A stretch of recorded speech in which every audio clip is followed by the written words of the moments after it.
"Where's your wife?" That's how my brother opened the call. I glanced at the wall clock. 8:42 p.m. "She's on a business trip," I said. "New York, until Sunday." Silence. Then came his voice, flat, careful. "She's at my hotel, Adam, in Hawaii, room 509. She's not alone." I didn't breathe.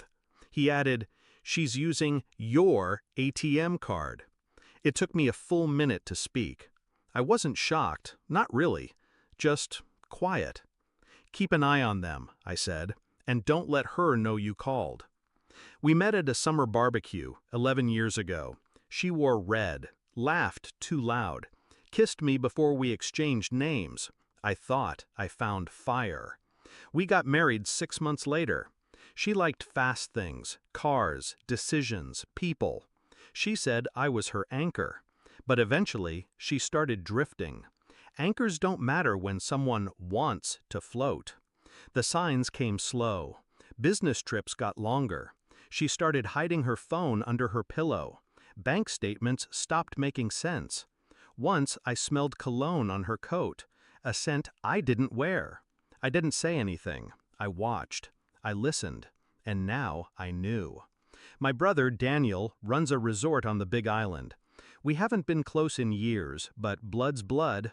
He texted me the name of the guest she checked in with, Jason Klein. I checked her calendar. She had an investor meeting listed, of course. I didn't rage. I didn't cry. I opened my laptop. First, I froze the joint accounts. Left enough for food and cab fare, just enough to sting. Next, I called Daniel. "I need her distracted. Can you upgrade her room? To the presidential suite?" "Exactly. Give her champagne. Tell her it's on the house." He caught on. "You're going to trap her?" I smiled. "No, I'm going to expose her." I booked a last-minute flight, landed in Kona just after sunrise, rented a car, drove straight to the resort. Room 509 overlooked the ocean. I didn't knock.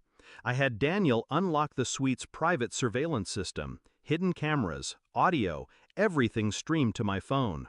She was wearing a silk robe I bought her for our anniversary. Jason was shirtless, drinking from a bottle of wine I paid for. She laughed, head thrown back, carefree, like I never existed. She said something about finally being free. I watched from the hotel's bar, quiet, cold.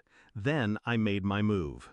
I had a small packet with me, printed copies of bank statements, photos, hotel records, a copy of the prenup she forgot she signed, infidelity clause highlighted.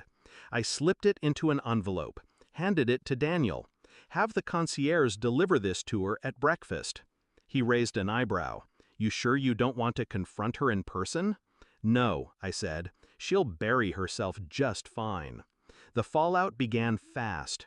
8:17 a.m. She opened the envelope. 8:20 a.m. Jason started yelling. 8:25 a.m. He left the room, slamming doors. And at 8:32 a.m., my phone rang. I didn't answer. She called again. And again. 54 missed calls. Texts flooded in. "I can explain. Please pick up. It's not what it looks like." Then came the rage. "How dare you freeze my accounts? I'm stranded. This is abuse." She should have read the fine print. I walked into the hotel lobby at noon, calm, composed. She was there, disheveled, pale, alone. She ran to me. "Adam." I held up a hand. No words, just a look. She stopped, just like that. I walked past her, sat at the outdoor cafe. She followed. "I made a mistake," she whispered. "He meant nothing." I nodded slowly. "You know what's funny?" I said. "You were always worried I'd leave you for someone else. But I stayed, even when you didn't." Tears welled. Real or not, didn't matter anymore. "You ruined everything," she whispered. "No," I said. "I ended it. There's a difference." I stood. "Checkout is at 11 tomorrow. Try not to steal the towels." Back home, I filed the divorce. With the prenup violation, she gets nothing. No house, no spousal support, just her own mess. The lawyer said, "She'll fight this." I smiled. Let her. I already won. Now I sleep soundly, alone but at peace. The air feels lighter. I didn't yell, I didn't beg, I just let the truth do the talking. She chose a beach fling over a life we built. She tried to lie, to take, to run. But I had one thing she didn't: control. She hasn't called since the court ruling. Last I heard, Jason blocked her too. Figures.